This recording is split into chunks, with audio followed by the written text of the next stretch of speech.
Bapa, kami mengucap syukur buat hari ini. Terima kasih Tuhan buat anugerah-Mu. Engkau kembali mengumpulkan kami untuk bisa beribadah.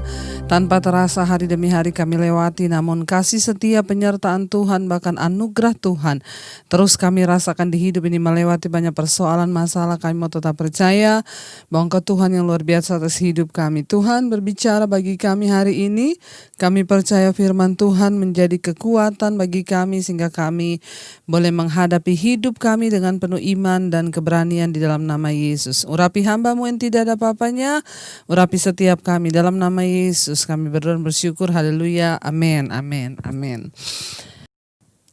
Seringkali kita ketika beribadah, saudara, kita berkata kita percaya pada Tuhan. Bahkan tadi kita nyanyi lagu, ya hatiku percaya, hatiku percaya. Tapi saudara, pernahkah kita menyadari bahwa ternyata kata percaya itu tidak semudah waktu kita omongkan percaya. Ya, hari ini kita akan belajar dari satu tokoh dalam firman Tuhan yang terkenal dengan ketidakpercayaannya. Siapa dia? Thomas, ya. Saudara pasti tahu ketika saya menyebutkan Thomas, apa yang ada di benak kita sebagai orang Kristen. Bahkan tidak jarang kita juga berkata, dasar iman Thomas, ya. Kenapa dikatakan iman Thomas, saudara? Iya, mari kita lihat sama-sama. Hari ini saya berikan tema firman Tuhan sesuai dengan di Alkitab. Ya, Yesus berkata, berbahagialah mereka yang percaya sekalipun mereka tidak melihat. Ya, iya, mari kita baca sama-sama Injil Yohanes pasal yang ke-20, saudara, ya. Injil Yohanes pasal yang ke-20, kita baca sama-sama ayat yang ke-24. Mulai di sana dikatakan, Yesus menampakkan diri kepada Thomas, ayat 24. Tetapi Thomas, seorang dari ke-12 murid itu yang disebut Didimus, tidak ada bersama-sama dengan mereka ketika Yesus datang ke situ. Maka kata murid-murid yang lain kepadanya, kami telah melihat Tuhan. Tetapi Thomas berkata kepada mereka, sebelum aku melihat bekas paku pada tangannya, dan sebelum aku mencucukkan jariku ke bekas paku itu, dan mencucukkan tanganku ke dalam lambungnya, sekali-kali aku tidak akan percaya. Saudara, banyak orang ketika membaca ayat ini kita langsung menghakimi, memang dasar Thomas tidak percaya. Ya, sebagian dari kita selalu berkata kalau kita melihat orang yang tidak percaya, kita dasar iman Thomas. Tapi saudara, pernahkah kita mau merenungkan dan sedikit belajar mengapa Thomas tidak percaya akan kebangkitan Kristus? Saudara bisa membayangkan ketika dia sedang bersama-sama dengan Yesus. Thomas termasuk salah satu murid Yesus yang mengikuti Yesus kemanapun dia pergi, mendengarkan pengajaran-pengajaran Yesus. Tapi tiba-tiba saudara, orang yang selama ini dia lihat membuat mujizat, orang yang selama ini dia kagumi, orang yang selama ini dia pikir, wow, orang yang sangat berkuasa, tiba-tiba ditangkap. Waktu Yesus ditangkap, Alkitab berkata semua murid-murid itu tercerai-berai, kocar-kacir, lari kian kemari. Kenapa? Semuanya ketakutan pengen menyelamatkan diri. Ya, ketika Yesus ditangkap, saudara, lalu dia dihukum mati, dia disalibkan. Setelah itu murid-murid terpencar dan mereka semua di dalam keadaan pergumulan batin yang begitu hebat, termasuk Thomas, ya. Lalu Alkitab mencatat ketika murid-murid berkumpul, ya, Thomas itu tidak ada bersama-sama dengan mereka. Kemanakah Thomas, saudara, ya? Yesus disalib lalu dia bangkit pada hari yang ketiga. Ketika Maria Magdalena dan teman-temannya pergi ke kuburan Yesus, mereka melihat Yesus tidak ada di sana. Akhirnya mereka menangis, mereka memberitahukan bahwa ya mereka pertama kali berpikir bahwa Yesus mayatnya dicuri, tapi dua orang malaikat menampakkan diri dan berkata, ya dia tidak dicuri tetapi dia sudah bangkit, dia hidup, dia tidak mati lagi. Lalu mereka pulang mengabarkan kalau Yesus hidup. Ya tiba-tiba Yesus pun menampakkan diri kepada mereka. Setelah itu Yesus datang mendapati murid-murid, saudara, ya. Kalau saudara baca pada ayat yang ke-19, Injil Yohanes 20 ayat 19 berkata begini. Yesus menampakkan diri kepada murid-muridnya. Ketika hari sudah malam pada hari pertama minggu itu, berkumpullah murid-murid Yesus di suatu tempat dengan pintu-pintu yang terkunci karena mereka takut kepada orang-orang Yahudi. Saudara bayangkan ya, murid-murid itu berkumpul, mereka itu di satu tempat berkumpul karena ketakutan. Jadi kita bisa membayangkan saudara, Thomas dan murid-murid Yesus yang tadinya begitu begitu terkagum dengan Yesus, melihat mujizat, bangkitkan orang mati, menyembuhkan orang buta. Tiba-tiba Yesus ditangkap seperti domba yang tidak berdaya, dibawa ke salib lalu dihukum mati.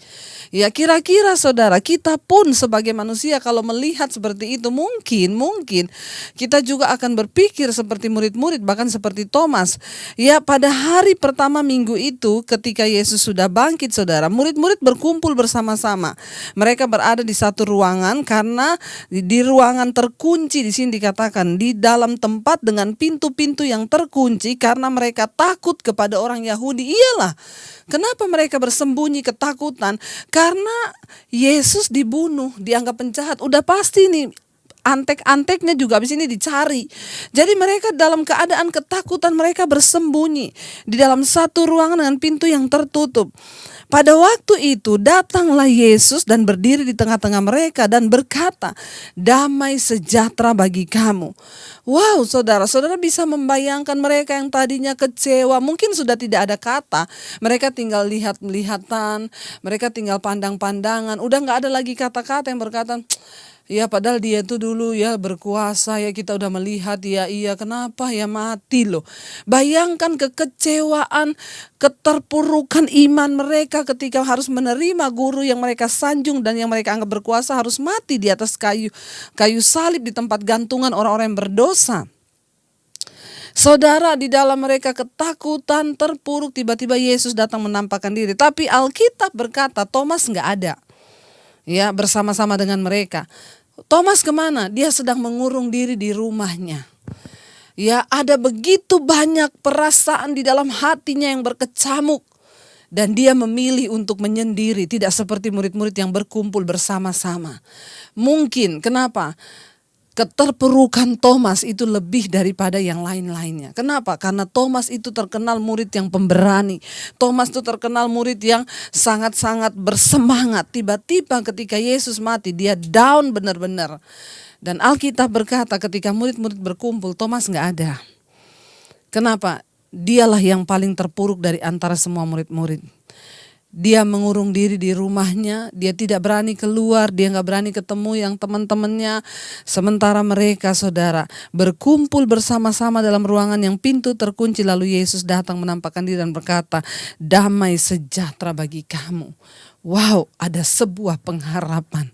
Saudara, mungkin engkau hari ini sedang terpuruk dan mungkin engkau sedang bertanya dalam hatimu, apakah Tuhan itu masih ada? Saking beratnya pergumulanmu, mungkin engkau menyendiri, engkau mengurung diri di kamar dan engkau tidak mau lagi bertemu orang. Di dalam kesendirianmu bahkan ada sebuah keraguan di sana. Engkau bertanya, apakah Tuhan itu masih ada? Apakah Yesus itu masih ada? Saya bisa membayangkan perasaan murid-murid, mereka bersembunyi di satu ruangan. Saudara bisa membayangkan yang tadinya mereka itu dengan gagah perkasa mengikut kemanapun Yesus pergi. Kenapa? Melihat kuasa yang dahsyat yang Yesus lakukan. Tapi ketika Yesus mati, mereka terpuruk, mengurung diri, ketakutan, rasanya lenyap semua yang mereka punya selama ini. Kebanggaan mereka, berada di dekat Yesus itu sebuah rasa yang tak ternilai buat mereka. Apa gambaran rohaninya hari ini, saudara? Mungkin engkau selama ini orang yang berkata, aku mempercayai Tuhan selama ini, aku berusaha dekat dengan Tuhan, tapi apa yang aku lihat sekarang, pergumulan hidupku yang begitu berat, rasanya membuat aku pengen mengurung diri. Dan ada sebuah keraguan di hatimu mungkin yang hari ini sedang bertanya, apakah Tuhan itu masih ada? Ketika besok harinya Alkitab berkata, ketika Yesus sudah berbicara kepada murid-muridnya, saudara, ya, ayat yang 24 berkata, tetapi Thomas, seorang dari ke-12 murid itu yang disebut Didimus, tidak bersama-sama dengan mereka ketika Yesus datang ke situ. Ya, Thomas lagi di rumahnya mengurung diri. Ayat 25. Maka kata murid-murid yang lain kepadanya, mereka ini cerita. Lalu ketika mereka ketemu Thomas, mereka tuh cerita. Ya, Thomas, kami telah melihat Tuhan, Thomas, ya. Kami telah melihat Tuhan. Mungkin Thomas berkata kepada teman-temannya, udahlah, kita semua lihat kok dia dibunuh, dia disalib. Kita semua lihat apa yang dilakukan kepada dia. Udahlah, dia udah dikubur, kalian terima aja lah kenyataan. Mungkin loh Thomas berkata seperti itu. Mereka berkata, enggak, kami lihat dia benar-benar nyata, bukan cuma saya, kata Petrus. Ada semua kita di sini, ada Matius, ada ya. Lalu Thomas berkata kepada mereka, ya mereka bilang, kami telah melihat Tuhan. Saudara perhatikan tanda seru di sana. Itu sebuah kata yang tegas ya, yang dengan apa ya, dengan bersemangat mereka, Thomas, kami ketemu Tuhan, kami melihat Tuhan. Tetapi Thomas berkata kepada mereka, ya mungkin dia berkata sambil tersenyum dan sedikit mengejek nadanya. Ayat berkata begini, sebelum aku melihat bekas paku pada tangannya, ya, dan sebelum aku mencucukkan jariku ke dalam bekas paku. Ketika mereka berkata, Thomas, kami telah melihat Tuhan. Mungkin Thomas dengan sedikit nada yang mengejek, dia berkata, lihat Tuhan. Sebelum aku melihat bekas paku pada tangannya, dan sebelum aku mencucukkan jariku ke dalam bekas paku di dalam lambungnya, ya sekali-kali Thomas bilang, maaf ya, maaf. Walaupun kalian semua udah cerita bahwa kalian sudah lihat dia, tapi dengar ya, sebelum saya menjamah ya lambungnya yang bekas paku itu, saya tidak akan sekali-kali percaya. Saudara, kemana iman Thomas selama dia berserta Yesus? Ternyata peristiwa penyaliban Yesus bisa membuat semua kenangan tentang Tuhan hilang begitu saja, sehingga mereka tidak lagi percaya. Thomas tidak lagi percaya apa yang Yesus sudah katakan, bahwa pada hari yang ketiga dia akan bangkit. Dia kan sudah menceritakan kematiannya kepada murid-muridnya. Tetapi pada hari yang ketiga anak manusia akan bangkit. Tapi saudara, ternyata pengalaman yang pahit, penyiksaan Yesus yang selama ini dia anggap orang yang berkuasa, di depan mata dia melihat, itu bisa membuat kenangannya, bahkan rasa percayanya kepada Tuhan pupus dan hilang begitu saja. Sehingga dia bisa berkata, sekali-kali aku tidak akan percaya. Saudara, mungkin kita juga sudah mengalami begitu banyak kenangan atau pengalaman pahit di hidup kita. Sesuatu yang begitu berat sehingga rasanya sulit untuk kita bisa mempercayai Tuhan. Hari-hari ini rasanya sulit bagi kita untuk percaya kuasa Tuhan itu ada. Sulit rasanya bagi kita untuk sungguh-sungguh percaya lagi bahwa Dia Tuhan yang hidup, yang sanggup melakukan segala perkara di hidup kita. Saudara, ayat yang ke-26 berkata, 8 hari kemudian murid-murid Yesus berada kembali dalam rumah itu, dan Thomas bersama-sama dengan mereka. Kayaknya lukanya mulai sembuh. 8 hari. Membutuhkan waktu memang. Ketika kita menghadapi sesuatu, waktulah yang akan menyembuhkan. Ya, waktu akan menyembuhkan, saudara. Ya, karena itu ketika engkau menghadapi masalah, ya minta kekuatan untuk bertahan. Kenapa? Karena seiring waktu Tuhan itu bekerja dengan waktu. 8 hari kemudian, ya ketika Thomas bersama-sama dengan murid-murid itu di tempat yang sama di rumah itu, kata firman Tuhan. Sementara pintu-pintu terkunci, Yesus datang dan ia berdiri di tengah-tengah mereka dan berkata, damai sejahtera bagi kamu. Ayat 27 ini yang aneh, saudara. Kemudian Yesus langsung berkata kepada Thomas loh. Begitu dia menampakkan diri, dia langsung tertuju kepada Thomas. Langsung dia berkata, Thomas. Ya gak ada kan yang kasih tahu ke Yesus.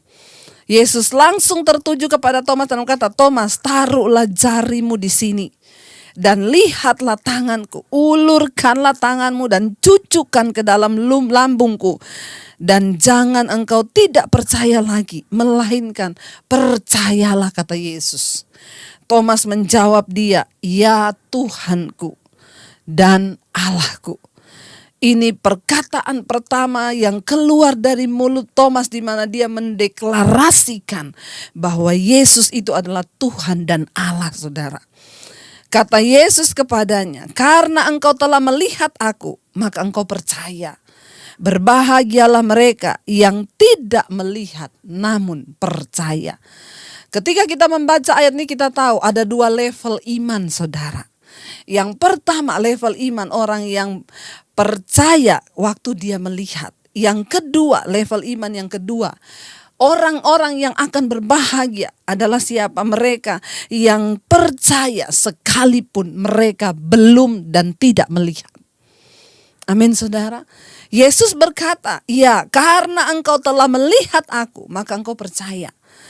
Tetapi Yesus berkata, "Aku berkata, berbahagialah mereka yang tidak melihat namun percaya." Hari ini kita ada di level iman yang mana?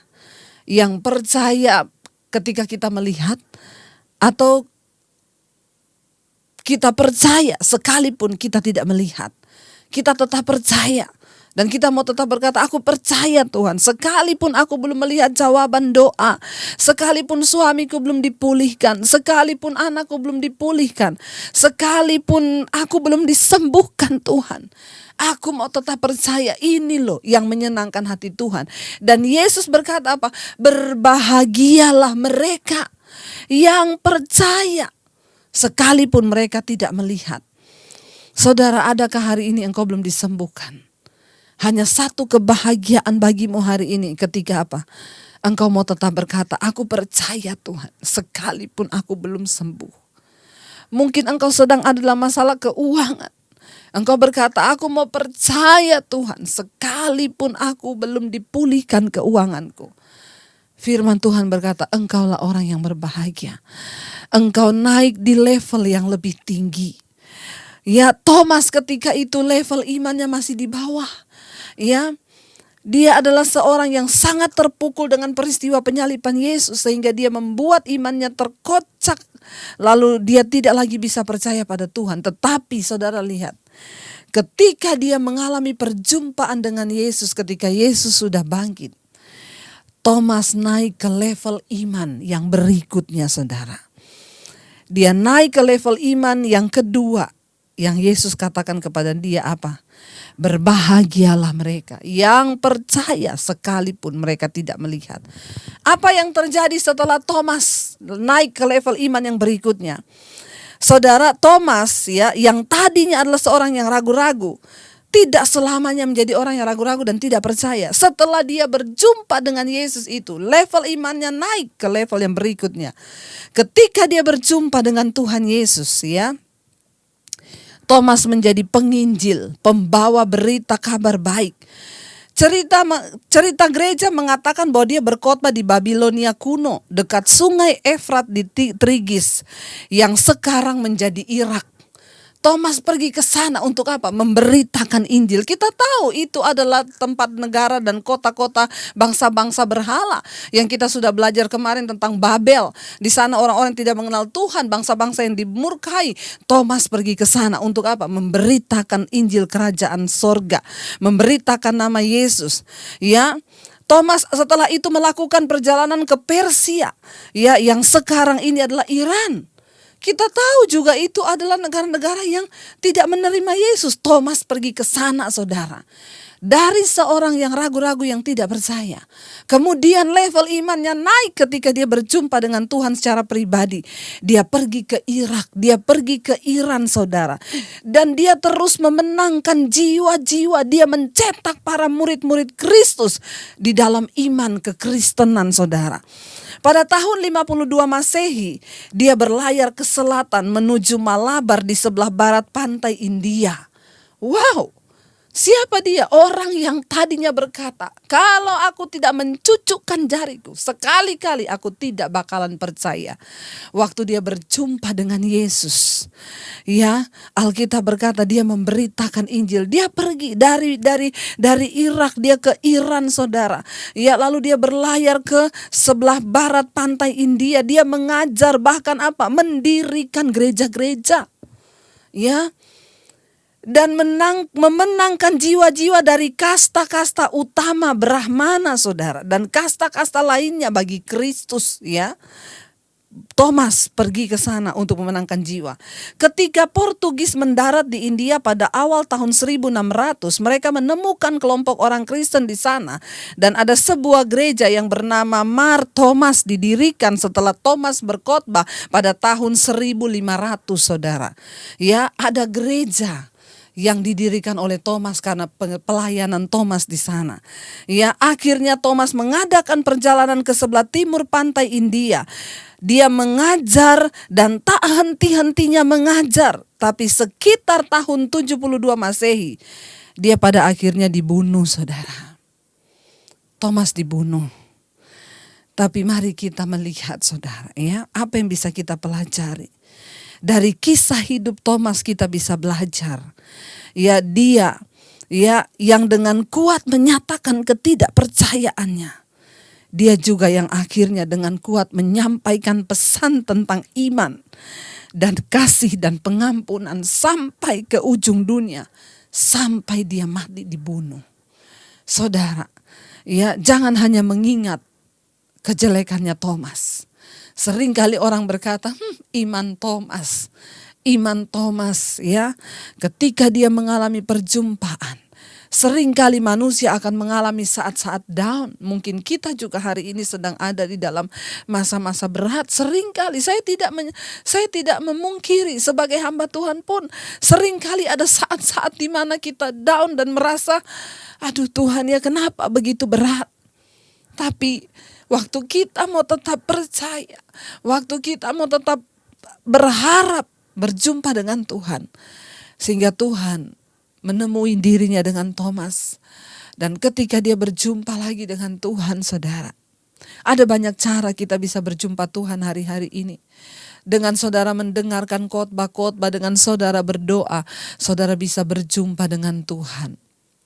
Mari saudara, kita mau sungguh-sungguh terus mencari Tuhan. Hari-hari ini mungkin iman percayamu sedang down karena begitu beratnya tekanan dan persoalan. Mari kita tetap mau berkata, Tuhan, hati kami tetap percaya. Hati kami tetap percaya padamu. Yang Tuhan tunggu hanya satu dari mulut kita dan hati kita ketika kita mau berkata, kami tetap percaya Tuhan. Kami mau naik ke level iman yang berikutnya, yaitu kami mau percaya sekalipun kami tidak melihat. Kami mau percaya. Biar hari ini kita mau berkata, hatiku percaya Tuhan. Hati kami percaya. Mungkin ada begitu banyak peristiwa di hidup ini yang sempat membuat kami tidak lagi mempercayai Tuhan. Karena beratnya tekanan. Karena iman yang tergoncang. Seperti murid-murid seperti Thomas yang akhirnya mengurung diri. Karena begitu terpuruk imannya melihat Tuhan yang selama ini dia sembah. Tuhan yang selama ini membuat mujizat di depan matanya tiba-tiba disalibkan tanpa daya. Membuat Thomas terpukul, jiwanya remuk. Tapi ketika Engkau datangi dia Tuhan, dia mengalami kebangkitan iman, kebangunan rohani. Kami semua membutuhkan kebangunan rohani hari-hari ini Bapa. Datangi kami Tuhan. Datangi kami Yesus. Jumpai kami.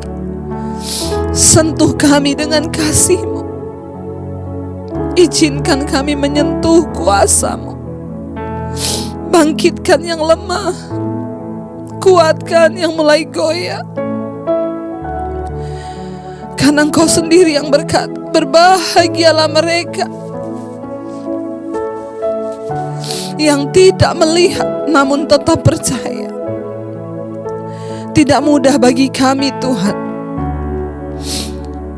namun kami mau belajar percaya. Bagian kami hanyalah tetap percaya. Mari angkat tanganmu saudara pada Tuhan. Katakan, hatiku percaya,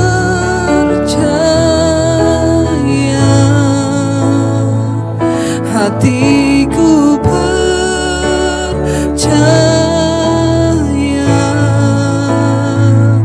hatiku percaya,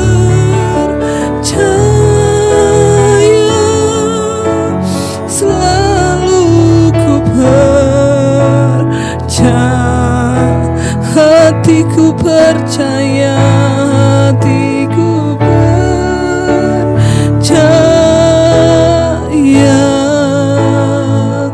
hatiku percaya,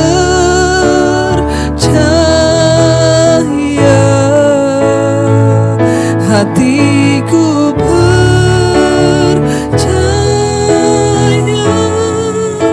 selalu ku percaya.